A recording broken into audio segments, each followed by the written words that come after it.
Welcome, Kyle. Everyone, Tanner Cherney here with Devil's Lake Tours, and I've got Kyle Blanchfield, the owner of Woodland Resort and lifelong resident Howdy. of Devil's Lake. And we're starting something new here with Devil's Lake Tourism. Over the course of the next month or two, we're going to do weekly check-ins on video and talk.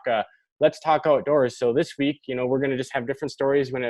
Whether it's adventures that have happened in Devil's Lake, whether it's out hiking or fishing or hunting, and then just talk other stories from around the United States with some of your adventures, Kyle, out in Alaska, and I believe you were in Argentina hunting not too long ago as well. So just to kind of Correct. talk a little bit different outdoor stuff and keep everyone thinking about the outdoors and what better way to escape. So Kyle, welcome. And first off, I just want to kind of introduce you. You're the owner of Woodland Resort. Correct. And how long has Woodland Resort been in the Devil's Lake community now for? Well, Tanner, we've been here a long time. We opened in June of 1988, so we're coming up on past 30 years. And man, I've been here the whole run. It's incredible how long how fast 30 years can go by. Time sure flies. I remember when I was a kid growing up in Devil's Lake, how even just a progression of how the resort has expanded over the years. When it used to be, was it the bait shop underneath and the restaurant above? Or? Yeah. We started out really small. I mean, we had 4 little cabins and a small campground. We basically converted my grandmother's house into. We lived upstairs, and my folks and I, and the basement was a restaurant, and the garage was a bait shop. So pretty humble beginnings, but it's how we got started. It was a great way to get going. We're awful thankful we're still here, and went through some crazy flood years, some challenges, but along the way, some incredible hunting and fishing. So I'm not complaining. No, absolutely. And that's, we love having you guys in the community. It's a great place. I know, go out there in the summer, whether it's people just pulling up and coming up to Bobber's to grab a drink, or people going to the bait shop and getting bait to head out in the morning for their morning of fishing. And in the fall, you see a lot of the hunters coming in. So no, it's a great place to have. And it's such a relaxing sight out there in the evenings, whether you have the bonfires going overlooking Creel Bay. Yeah. Right on. Can't wait for that. I mean, I know we're all burrowed into our abodes, right now, and one of the challenges of this whole stuff, of this whole messy virus battle, is being kind of hampered. And I don't know about you, Tanner, but I'm just dying to get outside, get after this stuff. Of course, we had to have this snow and this crummy spring weather made it worse, but. We're chomping to get going. We're looking so forward to the day we get past this challenge and get back into our normal routines. And part of that routine for everybody that's probably watching this is out enjoying the outdoors and either boating, fishing, hunting, whatever you like to do. We do too, and we cannot wait to get back in that game. Oh, I am so with you on that, Kyle. Even, just sitting in the house for a couple of days and, being hunkered in, and then you just even stepping outside for a few minutes and just getting that fresh air seems to kind of change your mind frame on a lot of things and just kind of puts things back in perspective. And it's always been my escape. And yeah, I am definitely chomping at the bit to the day I can get back in the boat or, get out in the field with my dog Gage and chase some pheasants around. That just have to look out forward to in the future really helps, in times like this to just remember that. Or even looking back on, hunts this last year I went on and just having those photos and things to reminisce on that helps in times like this. Oh, for sure. Absolutely. And there's nothing better for social distancing than a lot of these activities. So, as we crawl out of this mess, we can still partake a little bit of this, obviously, and do it in a reasonable, respectable, and safe fashion as well. So, we're really looking forward to that next step. Yeah, absolutely. I know Susie and I have been talking too with, the social distancing stuff and, a lot of the locals in Devil's Lake. I mean, we have so much shoreline out there to fish that it's a great time, this spring, you can still be 6 feet apart from everyone and get out and practice a little fishing and get the kids out of the house, whether it's for a half hour, just to kind of get a mental reset and get some energy burnt off and before you go back in and heck, even have the opportunity to catch supper for the night. Right. Absolutely right. And some fresh air, just even walking around and today the snow geese are pouring over and we got a nice day again. I saw a pair of honkers fly by and, I know where they're going to nest. And I finally saw my first ducks before the snow and some beautiful sprigs this tall, long on these beautiful pintails. And so just getting out and even just going for a drive is really going to be fun from here on out. It is. And, some of the robins are starting to show up. So it's always a great time up here Yeah. in North Dakota when we start seeing those first signs of spring. It's, gives you a little glimmer of things are coming, better things are coming. So, Amen. so on that token, so you were born and raised in Devil's Lake and Yep, kind born of and been, raised here. And my mother was actually born and raised, this is where where she was brought up at. This was my grandpa's farm. They moved here in the 40s, and where the restaurant is now used to be where the barn is at. The campground was a pasture. So, oh, wow. yeah, so many generations here so far. That's wonderful. That's one thing. It's, people coming up to Devil's Lake is always a story of, the flooding and how everything's taken shape. And I mean, it's crazy the stuff that you can experience where, you've got a lot of these campgrounds and stuff now that used to be farmland and people trying to make the most of the situation that was thrown at them. And then, fishing in, old combines or barns and just different structure. It's created a unique place up here. That is one thing for sure. Oh, definitely. You bet. It's that's the thing about Devil's Lake that's so interesting is that in our area is that it's very unique. Everybody wants to know about the stories of the flooding stories because that captivated the nation for a long time, was a buzz for a long, long time, long battle. Now we're kind of past that and we're going. The lake's gone down some. Now they want to talk about that. Now we're seeing some of our old treasures pop back out of the water again, which is kind of neat too.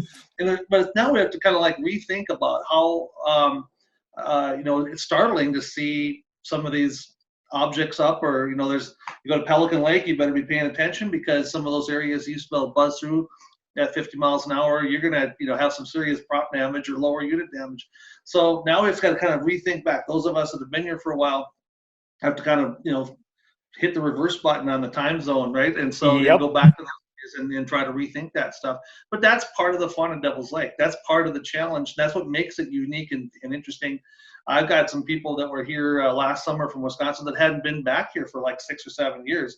Well, the lake was about the same level then, so they were right on point. But yeah, so it is not. There's nothing boring about Devil's Lake.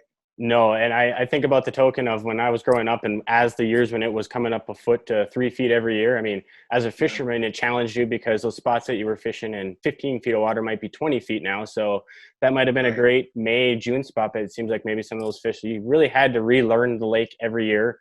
And now kind of the inverse is coming in as it starts to go down a little bit too, that you're relearning some of those spots. So that is a unique story we have to tell up here on how it's been so diverse. Definitely. So I kind of wanted to maybe touch a little bit on if you have any stories you wanted to share from, growing up as a kid and whether it was time spent on the lake or, I know a lot of people talked about just how Creel Bay was even different back 30 years ago or so. And just, touch on maybe some of the history and fun stories and things you have to share from growing up in the community. So when I was a kid, we actually farmed north of here, about 10 miles north of here, up by Dry Lake. But we had a lake spot here. At the time, my grandmother had developed the front lake lots from the retreat center to here. If you're not familiar with the retreat center, that's about midway down Creel Bay. And so we had one of the first lots right by where the marina is at now. And so I grew up here as a kid we started out with an old army tent like 1977. And then we went to some old jalopy pickup camper that my dad drove down here, and that was a stationary for a couple of years. And then we went and we finally had like a trailer home. So that was nice. Running water, a roof, and less mosquitoes. So that was really nice. I've spent my entire life here as from a kid all the way up to my present day on Creel Bay. So I've got to see a lot of changes here, but what used to be really neat is where our marina is at, and in front of the resort used to be an old gravel pit back in the day. And so there used to be a standalone island called Beer Can Island right directly in front of the resort. And it's still there, obviously. If you look at your navionics or your electronics, it's all submerged, but there's two different kind of like islands that connect to each other and called Beer Can. Well, as I was a kid, we used to swim out to it. It was like Robinson Crusoe. I mean, you could get out there and it was like, wild country, and you had to pretend. And there was always enough like plywood or lumber that washed in there. So we build these amazing forts on there. We'd camp out overnight, and me and my other little buddies, and man, that was like being in the middle of Alaska or something. So yeah, that was a lot of fun. And then there used to be right beyond that island was where they dumped a lot of sand back in the day when they were making gravel. So that was like a foot or 2 feet deep, and it was an awesome place to set up a volleyball net and play out. And you were out in the water quite a ways, and God, we had a lot of good times with that. Over the years, there was the Aquanaut ski shows, which were incredible. 1976 was a bicentennial year. That was a big 4th of July fireworks at Lakewood, which was across the bay from us. And for many years, that was where they always launched fireworks off. And eventually, they moved those to here, and we shot those off of that island I was just talking about. But a lot of interesting things over the time. Our bay is more of a recreational bay. And so this is more at the time, it was one of the only bays that actually had, many permanent residents and stuff like that on it. But so that's all changed. We lost a lot of those when we got flooded out. And but then we gained more back with places like ours. But so that was really interesting history from the beginning to, and to think that, my grandpa actually used to farm the bottom of parts of Creel Bay in front of us here. As I look this way, I'm looking out the window right at the bay. So I'm in my office right now, and I have an awesome view of the lake, of the bay right out in front of my window. But my grandpa used to farm I don't know how many acres at the time, but couldn't get quite to the middle of the bay because I think it was always too wet. But got in this little cove part and had a heck of a good few crops there, which is now 45 feet of water. So interesting thing, if you ever come out to the resort at the cove, there's a really neat anchor over by the fireplace, and at the fireplace there is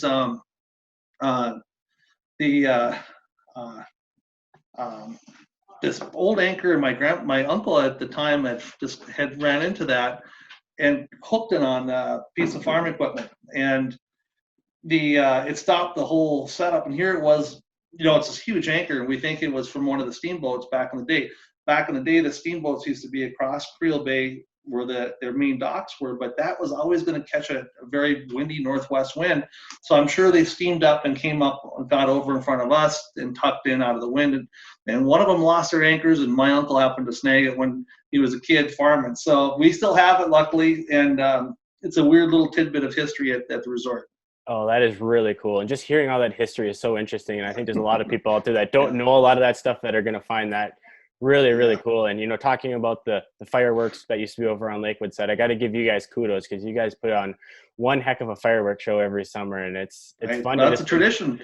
Yeah. You got to hold all the previous ones that did it as well, right? Yep, exactly. It's so fun to come down and sit on the banks of the shore and watch that on the 4th of July. It's truly wonderful and breathtaking. And, mentioning Beer Can Island, I know that's kind of seems like one of the first spots. It's always like when we to get ice on the lake, like if you can walk out to Beer Can Island, that's like our, first ice on Creel Bay fishing spot, it seems sometimes. But no, it's so crazy to hear the history of what's gone on and taken place up there. One other quick one, Tanner, is one that I always tell people, which they kind of shake their heads at. I don't know if they probably don't believe me most of the time. But if you go on Rocky Point and you follow Rocky Point, it kind of diagonally goes southeast. At the end of Rocky Point there's 3 major rock piles. And they're not there by accident. They're there. Back in the day, when the lake was really, really low, there was a little bit of water that came into Creel Bay, but the main lake, which is we call Main Bay, was essentially a big slough. And so imagine that duck hunting back in those days. There was days, even when I was a kid, that Devil's Lake would hold upwards to almost 1 million divers. And I could only imagine, now concentrate the lake and date back 50 more years previously, it had to be incredible. But there was no place to hide. Those alkali soils didn't create any habit. There was no cover, no cattails, nothing to hide in. So guys over time stacked up rock piles. And so when we're at the deepest point, that's it's probably 45 feet now. We're sitting there. Essentially, we're putting fish houses over top of old duck blinds. And these guys just built these over time because they had to hide somewhere. And I'm sure as the winters went by and the lake came up, that the ice probably shaved them and knocked them down. But at one time, the guys that I actually talked to people that actually hunted out of those things years ago, and they were probably about 4 or 5 feet high. And they of these basically rock mounds, duck blinds, and you'll find those at also on the South Shore. Bonzer's Rock Pile is a duck blind on the South Shore. There's a couple other ones in a couple other places too, but you tell people that they can't believe it. Oh, that is hard to imagine, but it's really Yeah. neat. And I mean, you just look at half the bays that are in Devil's Lake too, just the different names. You've got like, well, for instance, you got Beer Can Island, you got Bud Bay, and you've got Bluebill Point, like all those. It's just so crazy to see how everything's been named up here and how it's taken place. Yeah, for sure. But I know you're like me and you love Devil's Lake and you do a lot of hunting up here, and I do. But you also like to travel a little bit when you do some of this stuff as well. For sure. And I feel like I see behind you, is that a picture from St. Paul Island? Yeah, so I don't know if you can see it very well, but this was when me and this is my son Landon and my other son Warren, and we were lucky enough to go up to Cold Bay, Alaska to hunt the kings. And this is the Cornelia Marie behind. If you're a Deadliest Catch person, that was kind of neat. That was in its harbor, but that was a very unique hunt, and that is traveling up into St. Paul Island is in the middle of nowhere in the Bering Sea. Go up there. We were actually there over New Year's Eve 2 years ago, and you're up there, and it's this little speck of land and this massive ocean. And it's brutal up there. Weather is horrendously bad. We got lucky the first day the weather was beautiful, but that's pretty rare. And so you're sitting in a 17-foot duck boat in the middle of the Bering Sea trying to hunt these things. It was a very unique experience. So one of the things that I've always done with my two sons growing up is we've always done a lot of duck hunting. They're also duck guides like me. And so that's something that we've always shared and enjoyed a lot ever since they were little kids. So we started there's a couple different groups of it. It's called the 41 Challenge. So there's 41 subspecies or some species of waterfowl in North America, counting ducks, swan, crane, and geese. And so our mission is to get all 41. So we kind of skipped. Luckily, I had a guy that knew this operation up there in Cold Bay, or excuse me, St. Paul Island. And so I had the guy called me and said, "Hey, I got a last minute opening. And this guy's going to offer us a pretty good deal, especially if you bring in your kids." So we took advantage of it, went up there and did that, and that was an incredible hunt. But to get the kings, you almost have to go to St. Paul.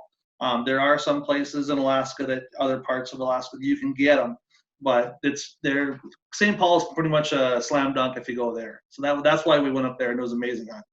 Oh, and I bet half the adventure is just getting up there from commercial flights to getting on probably a smaller prop plane to get up over to the island. And, I was up in Alaska this summer fishing for we tried for kings, but we got into a sockeye bite, and then we did a little halibut fishing, and just the flights up there just to see the country and how rugged it is. And you're literally in the middle of nowhere. And it's like, if I were to wander from fish camp right now and walk for 5 days, I'm not going to run into anything other than probably some brown bears and who knows, a wolverine or something like that. So yeah.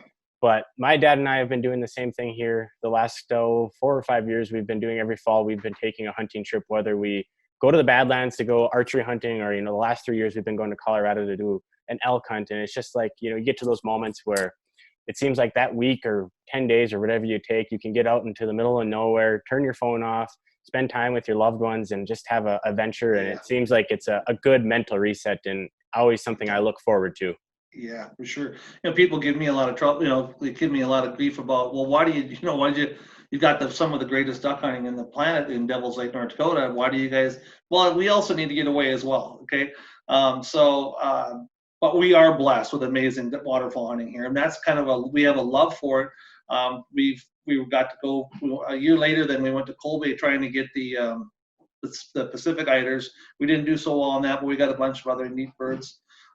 This last year, we went to Washington State and hunted the Columbia River Gorge for Barrow's goldeneye, which is another. I know people probably roll their eyes, but it was just another amazingly beautiful place. Met some of the nicest people you've ever met, and you'd meet and had a chance to gun waterfall in a very unique place. So those are all fun things to do. The fishing world has all those amazing places as well to travel to, or big game, or whatever your thing is. But for us, it's birds and so waterfall specifically. And there's lots on the list. It's just time and money, right? Exactly. But yeah, like in that same token about beautiful scenery and stuff, like I remember one year my dad and I were in Montana elk hunting, and we were coming down this mountainside, and it got to be super thick brush, and it was just nasty. And tensions got a little high between us, but at one point we just sat down on this log and ate our sandwiches. And it's like, we're probably the first people ever in maybe the history of this earth to sit in this exact spot and have a lunch. And it just really is a whole different world. And I probably wouldn't be the person I am today without the outdoors. Right. Right. That's what, that's one thing people even tell us about here is that you can go to, a certain part of Devil's Lake at a certain time of year and you're the only boat there. I mean, you can't even hear another human being make a noise. I guarantee you there's a lot of fish that never heard an ice auger this year because it's just a vast lake. And you can granted, this isn't Alaska. I'm not trying to sell that, but the point is there's awful lot of Devil's Lake area, be it if you're hunting or fishing, that you can pretty much have an awful big piece of real estate all to yourself and have that same feeling, which is fun. You can. And, going to a lot of the sports shows and stuff, guys will be like, hey, it seems like everyone's coming to Devil's Lake. Is it get overcrowded? And, I'm like, it really doesn't. Like, it seems like it could, but there's so much real estate out there. You're talking, 55 miles from east to west and so many different bays. And the unique thing about Devil's Lake with fishing, it seems like every place you go, obviously they're going to fish a little bit different in different areas, but there's always seems to be fish pretty much everywhere. So it's, like you said, it kind of is like you're almost in the middle of nowhere. Right, for sure, no doubt about it, which is fun. Let me share you the one little joke story though. So you asked me if I would share some more humorous stories, and I've got lots of them. But my best one is this story right here.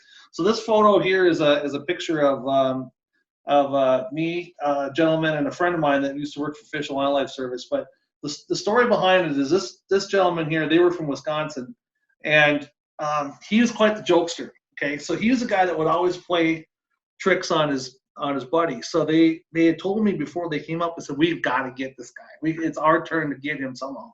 Can you help us? Rick, set something up to get this guy back. I said, okay. So I thought about it for a while. Well, they like to hunt sandhill cranes. So everybody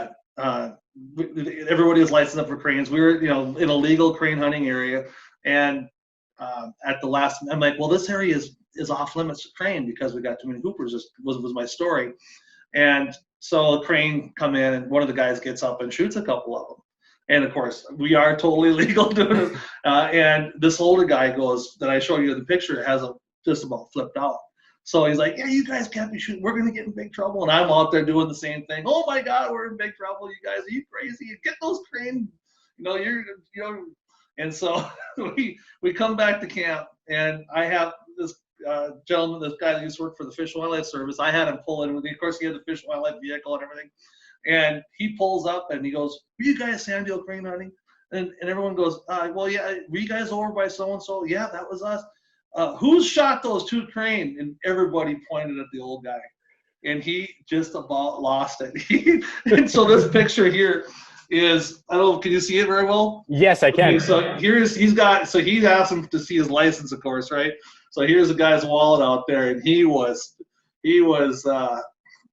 fit to be tied, to say the least. So anyway, we got even with him, and his buddies were pretty happy that they settled the score a little bit that day. We got a lot more of those.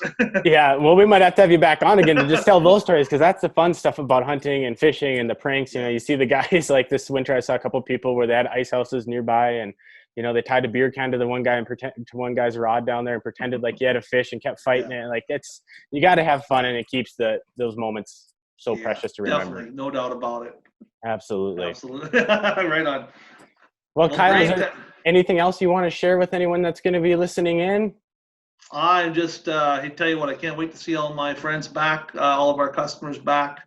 I'm confident we're going to be through this virus baloney here soon, and I'm looking forward to getting that ice, turning it from a solid into a liquid, and leaves on the trees and all that good stuff. Moving into the next season is going to be so awesome when we get there. I think we're going to have an epic summer, Tanner.